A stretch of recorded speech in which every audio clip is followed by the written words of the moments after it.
जी।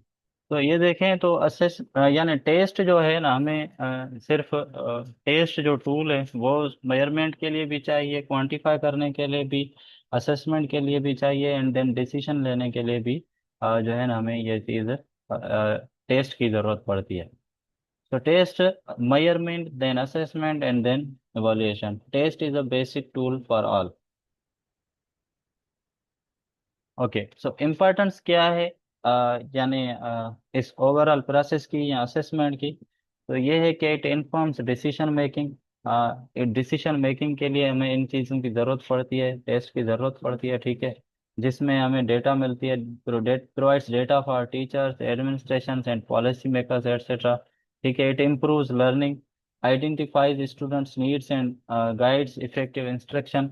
इसके थ्रू हमें पता चलता है कि कहाँ पे स्टूडेंट्स को नीड है, कहाँ पे जो है ना इफेक्टिव इंस्ट्रक्शन की ज़रूरत है, ठीक है। और ओवरऑल एजुकेशनल जो है ना इफेक्टिवनेस है, उसको देखने के लिए भी हमें जो है ना इस असेसमेंट की एंड इवोल्यूशन की नीड पड़ती है। एंड ओवरऑल देखना पड़ता है कि कहाँ पे डिस्पेरिटीज हैं, कहाँ पे गैप है, ठीक है, कहाँ पे फोकस करना चाहिए। तो इनके लिए भी हमें जो है इस असेसमेंट की, इवोल्यूशन की या सोल प्रोसेस की जो है ना हमें नीड पड़ती है। अच्छा, ये एक फोर इंटरकनेक्टेड कॉन्सेप्ट्स हैं: test, measurement, assessment and evaluation, ठीक है। ये इंटरकनेक्टेड जो है ना कॉन्सेप्ट्स हैं, एक साइकिल है जिनको अंडरस्टैंड करना चाहिए फॉर इम्प्रूविंग द एजुकेशन या learning process. Test is administered. आप जो है ना टेस्ट एडमिनिस्टर करते हैं, क्विज करवाते हैं, क्वेश्चन आंसर करवाते हैं, डिस्कशन करवाते हैं, ठीक है।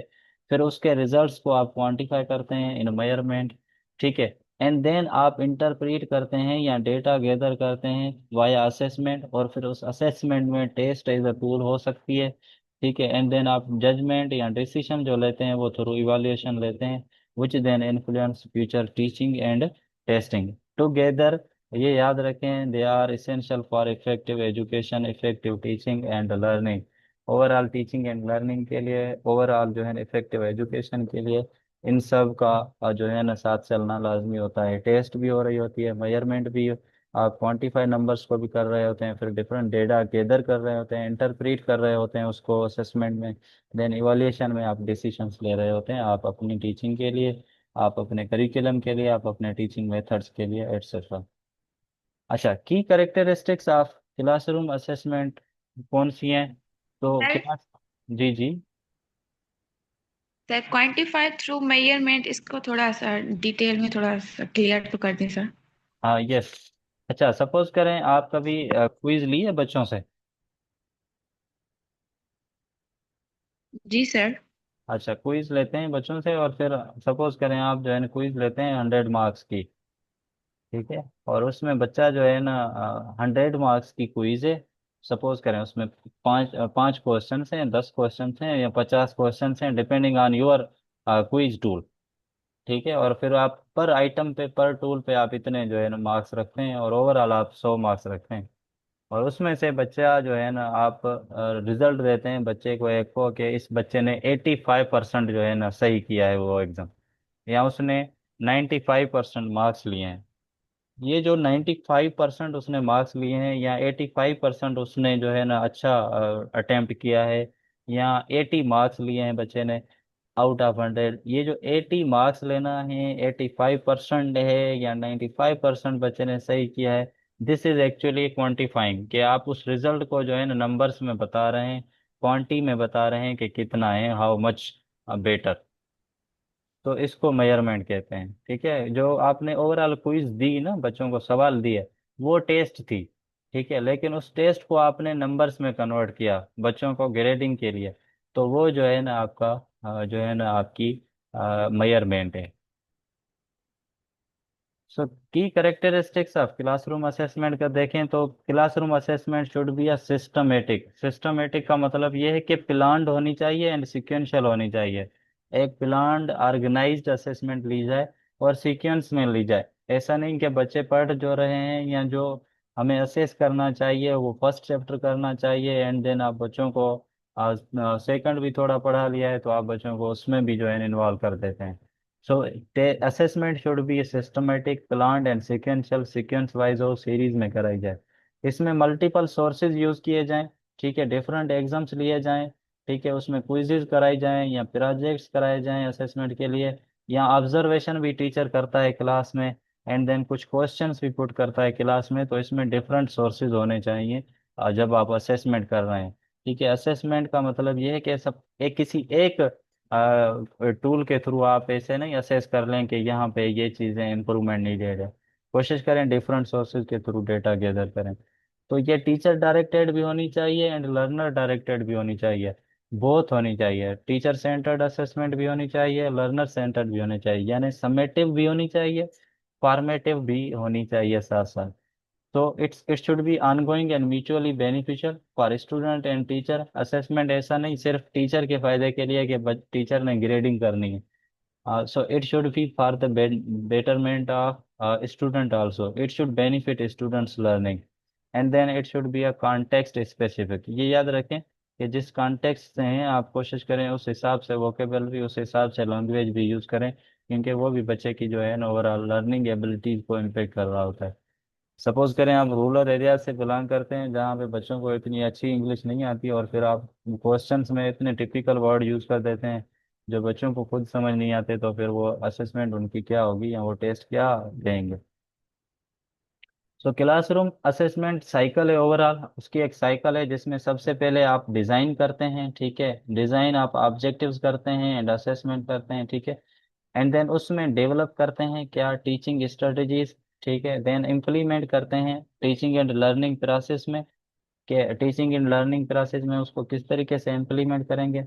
देन आप जो है ना क्लासरूम असेसमेंट के थ्रू आप डेटा गैदर करते हैं, असेस करते हैं, गैदर करते हैं एविडेंस को, एंड देन लास्टली आप क्या करते हैं, रिफ्लेक्ट करते हैं एंड प्लान करते हैं क्या फर्दर इम्प्रूवमेंट्स के। यूज रिजल्ट्स फॉर इम्प्रूवमेंट, वो रिजल्ट्स आप यूज करते हैं और फिर देखते हैं, इंटरप्रेट करते हैं कि कहाँ पे इम्प्रूवमेंट नीडेड है।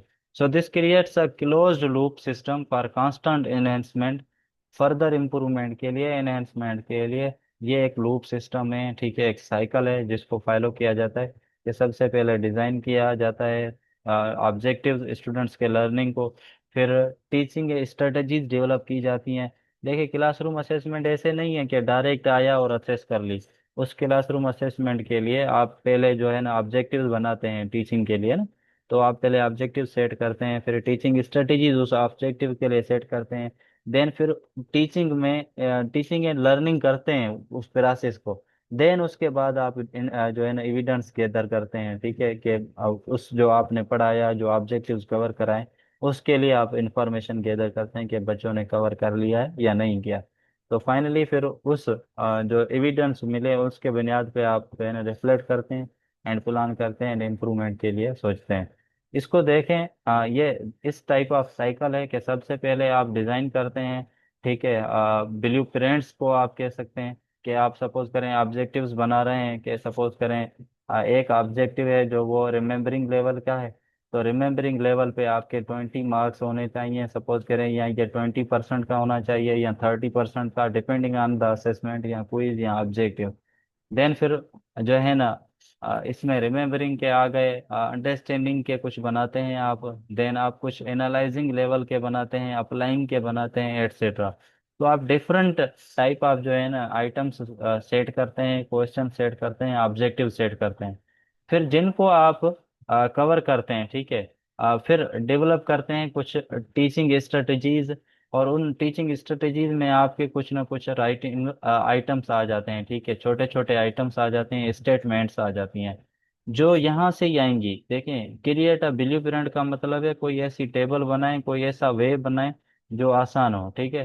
एक्चुअली ब्लूप्रिंट एक टेबल ऑफ स्पेसिफिकेशन भी होती है, इसको टॉस भी कहते हैं, टेबल ऑफ स्पेसिफिकेशन।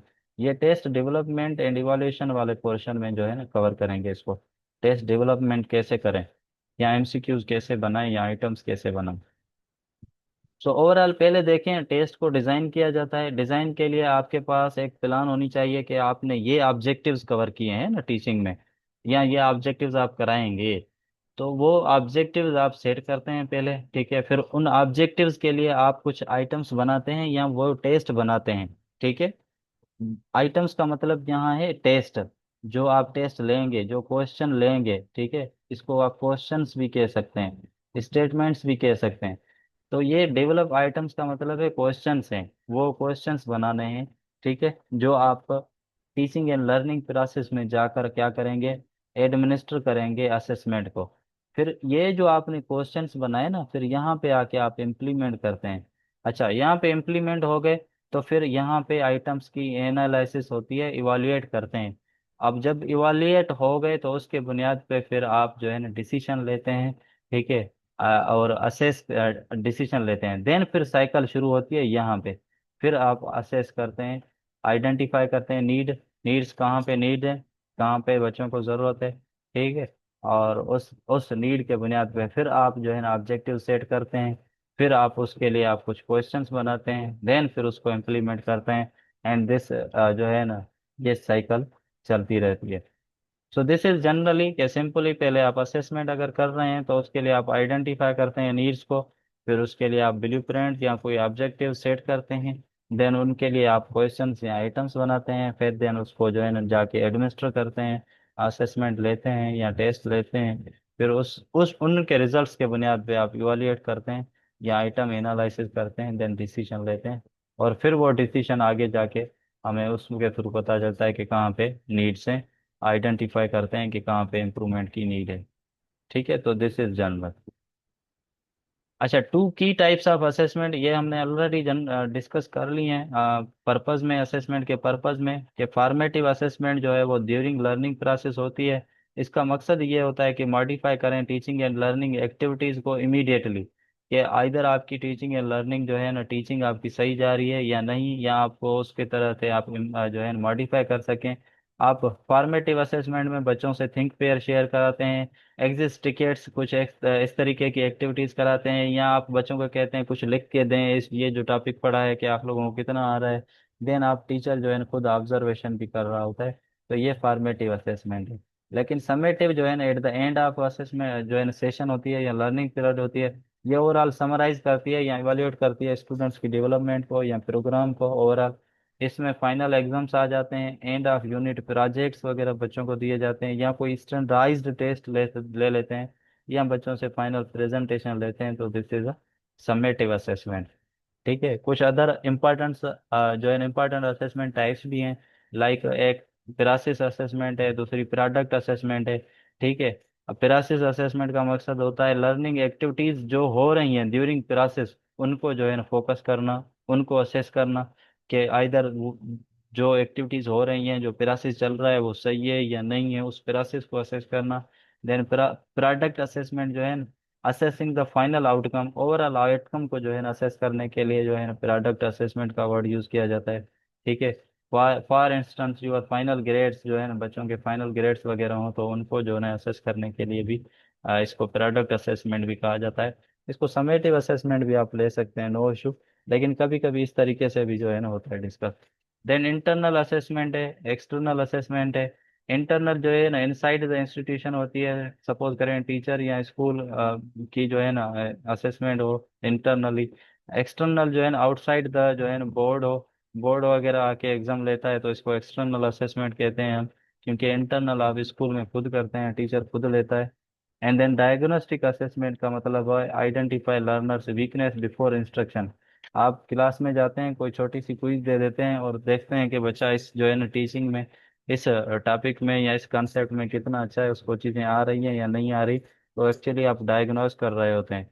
तो this is called diagnostic assessment, कि आप बच्चों की नीड्स या वीकनेसेस को डिस्कस कर रहे होते हैं या देख रहे होते हैं।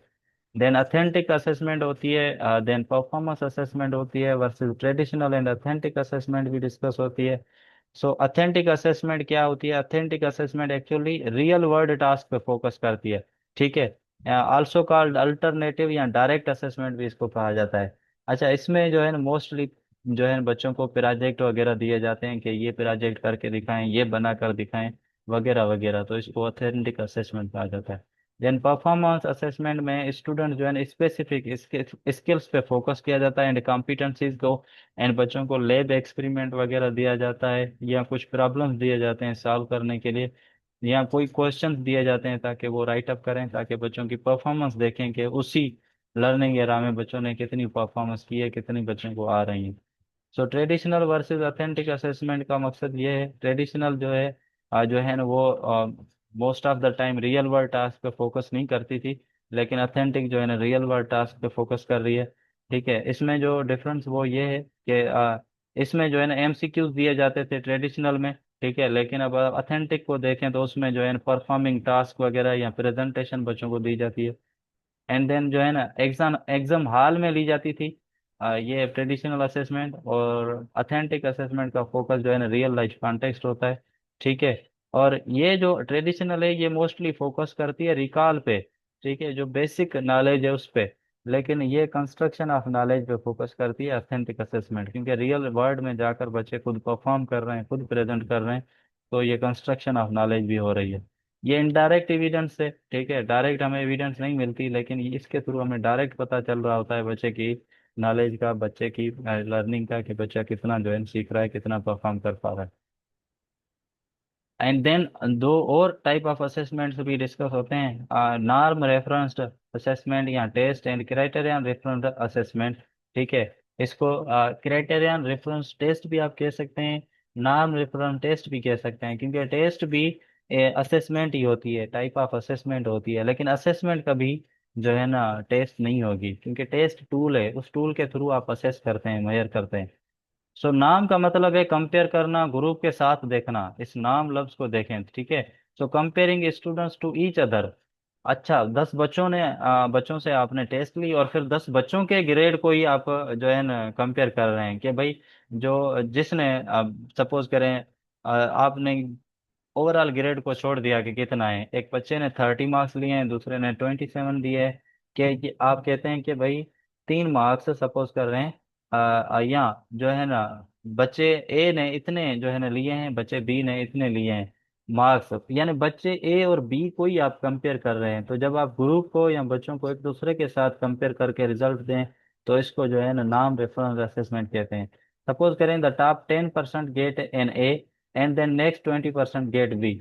ओवरऑल आप रिजल्ट देते हैं बच्चों को कि जो 10% वाले बच्चे हैं उन्होंने जो है ना टॉप 10% जो है ना उन्होंने ए लिया है, और उसके बाद जो नेक्स्ट वाले हैं उन्होंने बी ग्रेड लिया है। अब इस पे ये फोकस नहीं कि ओवरऑल कितना है, अब फोकस ये है कि बस जो टॉप वाले हैं उनको ए ग्रेड दे दिया है टीचर को, उनको आपस में कंपेयर करके। एंड जो उसके बाद जो है ना यानी जो टॉप में से बाद में है, यानी सपोज करें 10 बच्चे ऐसे हैं जिन्होंने 30, सपोज करें 29, 28 एंड इस तरीके से मार्क्स लिए हैं, तो उनको ए ग्रेड में रखा गया है। और फिर उनसे जिन्होंने लो मार्क्स लिए हैं उनको जो है बी ग्रेड में लिया लिखा गया है। अच्छा, इसकी एक लिमिटेशन है कि doesn't show what a student can actually do. ठीक है, अब इसके में ये पता नहीं चलता कि स्टूडेंट क्या कर सकता है या क्या नहीं कर सकता, क्योंकि इसमें तो स्टूडेंट्स की आपस में कंपैरिजन हो रही है कि इसने इससे बेहतर परफॉर्म किया है या इससे इसने जो है ना कम परफॉर्म किया है। तो इस वजह से एक्चुअल जो बच्चे की परफॉर्मेंस है वो पता नहीं चल रही होती। अब क्राइटेरियन रेफरेंस असेसमेंट क्या है, इसमें एक कोई क्राइटेरिया होता है फिक्स्ड। ठीक है, उस क्राइटेरिया के बेस पे असेसमेंट किया जाता है। सो स्टूडेंट किसी against fixed set of standards या क्राइटेरिया पे असेस किया जाए बच्चे की परफॉर्मेंस को।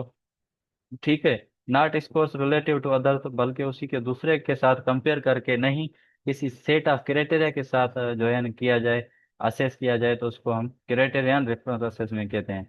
सपोज करें आपने कभी कभी जो है ना आप लोगों ने जिन टीचर्स ने बोर्ड की एग्जाम किए होंगे या जो है ना किसी स्टैंडर्डाइज्ड स्कूल में काम किया होगा, तो उनको जो है ना कोई असेसमेंट हुई होगी या कोई प्रेजेंटेशन बच्चों की हुई होगी या कंपटीशन, तो उनको रिब्रिक्स दिए जाते हैं कि इस रिब्रिक के बुनियाद पे असेस करें कि इसके हिसाब से कितना बच्चों ने परफॉर्म किया है। ठीक है, फिर उसमें मे भी नॉलेज आ सकती है, उसमें स्ट्रक्चर ऑफ द डिलीवरी या ओवरऑल डिलीवरी किस हिसाब से की है वगैरह वगैरह, इस तरीके के रुब्रिक्स होते हैं और उनके बुनियाद पे असेस किया जाता है। तो इसको क्राइटेरियन रेफरेंस असेसमेंट कहते हैं, क्योंकि उसके लिए एक set of criteria already done होता है जिनके बेस पे बच्चे को असेस किया जाता है। इसका बेनिफिट ये है कि ये closer to real life performance है, क्योंकि इसमें एक क्राइटेरिया होता ही है जिसमें हम सपोज करें नॉलेज देखते हैं, स्ट्रक्चर देखते हैं, डिलीवरी या कुछ और चीज़ें भी देखते हैं। सपोज करें वोकेब कौन सी यूज़ की है, सपोज करें जो है ना रियल लाइफ से रिलेटेड कितना है। तो इसमें एक फिक्स्ड क्राइटेरिया होती है। तो इसके लिए इससे इसलिए ये अच्छी है, बेहतर है नाम रेफरेंस से। एज कंपेयर टू जो है ना नाम reference set criterion reference assessment जो है ना इज मच बेटर। अच्छा, इसके बाद ये देखें diagnostic assessment. Actually diagnose assessment जो है ना असिस्ट टीचर्स, ये टीचर्स को असिस्ट करती है, हेल्प करती है। किसके लिए हेल्प करती है? अंडरस्टैंड द करंट सिचुएशन, अभी करंट लर्निंग या बच्चों की करंट सिचुएशन क्या है। Knowledge about how to improve, ये इसमें भी हेल्प करती है कि किस तरीके से इम्प्रूव करें मे बी। और इसके थ्रू जो है ना रिसोर्सेज भी मिलते हैं, ठीक है। नॉलेज मिलती है, रिसोर्सेज मिलते हैं कि किस तरीके से कहाँ से क्या चाहिए हमें इम्प्रूव करने के लिए, ठीक है। और उस बुनियाद पे टीचर जो है क्या करता है, एक्शन लेता है, उस हिसाब से जो है ना टीचिंग करता है, एक्शन लेता है, ताकि बच्चों की जो है इम्प्रूव्ड लर्निंग आउटकम्स को जो है ना फोकस किया जाए, बच्चे अपनी लर्निंग को इम्प्रूव कर सकें। तो डायग्नोस्टिक असेसमेंट का मतलब सिंपली ये है कि डायग्नोस करना कि वेयर स्टूडेंट नीड्स, या what is the current situation, अभी किस तरीके से टीचिंग मेथोडोलॉजी को इम्प्रूव कर सकें, वगैरह वगैरह के हिसाब के लिए आप जो है ना असेसमेंट करते हैं डायग्नोस्टिक। अच्छा, ये डायग्नोस्टिक असेसमेंट जरूरी नहीं है कि आप एडमिनिस्टर करें, आप जो है ना रिफ्लेक्शन के थ्रू भी डायग्नोस कर सकते हैं, करते हैं कभी कभी, मोस्ट ऑफ द टाइम। इसको भी हम डिस्कस फर्दर करेंगे रिफ्लेक्शन को। सो असेसमेंट वर्सेस इवैल्यूएशन, असेसमेंट और इवैल्यूएशन में डिफरेंस क्या है? असेसमेंट का जो फोकस है वो प्रोसेस ओरिएंटेड है, ठीक है। How how is the learning going, किस तरीके से लर्निंग जा रही है, ठीक है। अब इसमें आप असेसमेंट के थ्रू डायग्नोस्टिक फॉर्मेटिव या फॉर इम्प्रूवमेंट जो है ना फोकस करते हैं। और इसका एग्जांपल ये है कि teacher uses a quick poll to check understanding and adjust lesson accordingly, तो इसको आप असेसमेंट में ले सकते हैं, ठीक है। और इवोल्यूशन को देखें तो ये प्रोडक्ट ओरिएंटेड है मोस्टली, ठीक है। व्हाट वाज लर्नड, क्या सीखा, उसके बेस पे डिसीजन होता है, ठीक है। और जजमेंटल समेटिव या डिसीजन मेकिंग के लिए होती है। इसका एग्जांपल ये है कि आप फाइनल एग्जाम लेते हैं, और उस फाइनल एग्जाम के थ्रू आप जो है ना डिसीजन लेते हैं, तो वो डिसीजन इवोल्यूशन होगा। बाकी ये जो फाइनल एग्जाम है इसको आप असेसमेंट में कंसीडर कर सकते हैं, इसके बेसिस पे आप इवोल्यूएट करते हैं, ठीक है। तो final exam could be a test, could be a tool जिसके थ्रू आप जाने, या कुड बी असेसमेंट कह सकते हैं कि आप डेटा गैदर कर रहे हैं, और उस बेसिस पे आप फिर उस डेटा के बेसिस पे आप डिसीजन लेते हैं कि इधर क्या करना चाहिए इसको फर्दर इम्प्रूव करने के लिए या वगैरह, ठीक है। So why assessment is so important, ठीक है। अब असेसमेंट इसलिए इम्पोर्टेंट है कि provides evolution for self reflection, assessment के थ्रू हमें पता लगता है कि किस तरीके से रिफ्लेक्ट करें। ये एक हमें जजिंग क्राइटेरिया देती है जिसके थ्रू हम जज करते हैं, हम इवोल्यूट करते हैं खुद को। Serve as a source of motivation, assessment के थ्रू मोटिवेशन भी मिलती है, ठीक है। और इसमें जो है ना हमें रिसोर्स अलोकेशन का भी मिलता है कि हम बुक्स मटेरियल या एक्टिविटीज वगैरह को किस तरीके से यूटिलाइज करें। और इसके थ्रू असेसमेंट के थ्रू हमें मॉडिफिकेशन एंड इम्प्रूवमेंट का भी पता चलता है। एंड देन ओवरऑल फिर पॉलिसी एंड करिकुलम वो भी ये इन्फ्लुएंस कर रही होती है जो असेसमेंट है, ठीक है। सो ये जनरल टू सीआरक्यूज हैं, इनको डिस्कस करें फर्दर भी जो है ना ग्रुप में शेयर कर देंगे और भी सीआरक्यूज। तो ये दो सीआरक्यूज ये हैं कि differentiate between formative and summative assessment, provide at least one example. अच्छा, अब देखें ना, इस अगर सवाल को अटेम्प्ट करना है तो किस तरीके से करेंगे? सबसे पहले तो आपने डिफरेंशिएट करना है ना। आप सपोज करें एक डिफरेंस दें, दो डिफरेंस दें, लेकिन आपने सही से डिफरेंशिएट करना है कि फॉर्मेटिव क्या होती है, समेटिव क्या होती है।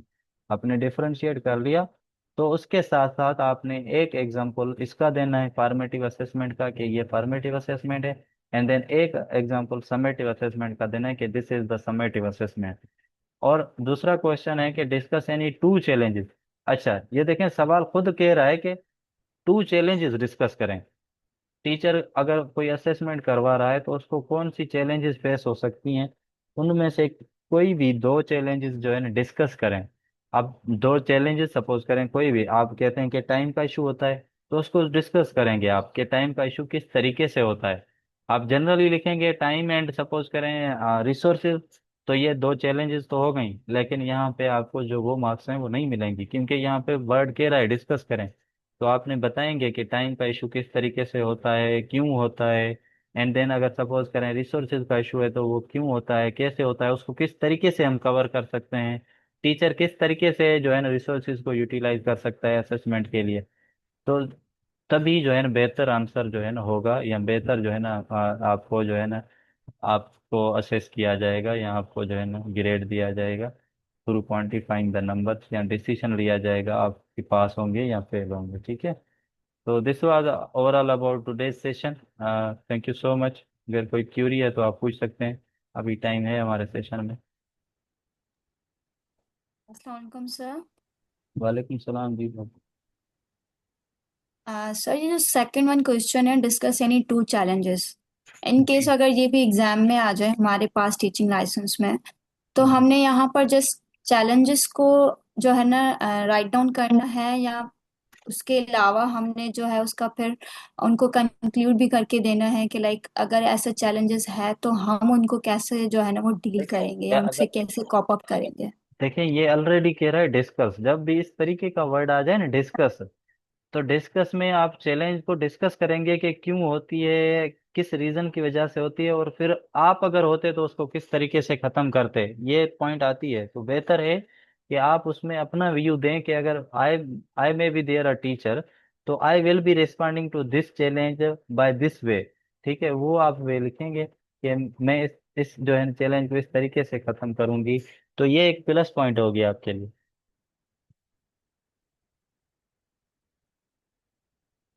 क्वेश्चंस ऑलरेडी हिंट दे रहे होते हैं कि हमें इस तरीके से अटेम्प्ट करें। डिस्कशन का मतलब ये होता है कि आप अपने व्यू देते हैं, आप अपना ही बताते हैं। आप कोई भी चैलेंज लिख सकते हैं दो, लेकिन उनको थोड़ा जनरली डिस्कस करना है। जरूरी नहीं आप जो अभी हमने पढ़े हैं वो डिस्कस करें। आप कोई भी चैलेंज आपके माइंड में आ रहा है कि ये चैलेंज है टीचर के लिए, ठीक है, आप ये भी चैलेंज कह सकते हैं कि असेसमेंट के लिए टीचर को जो है ना, टीचर को ही टाइम नहीं होता।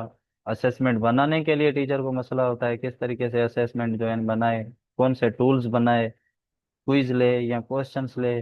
टीचर्स के पास नॉलेज नहीं होती है, ये भी चैलेंज है। तो फिर लेकिन उनको आप जो है ना डिस्कस करेंगे तभी बेहतर आंसर मिलेगा। चलें, थैंक यू सो मच। कल मिलते हैं फिर इंशाल्लाह नेक्स्ट सेशन में। अल्लाह हाफिज।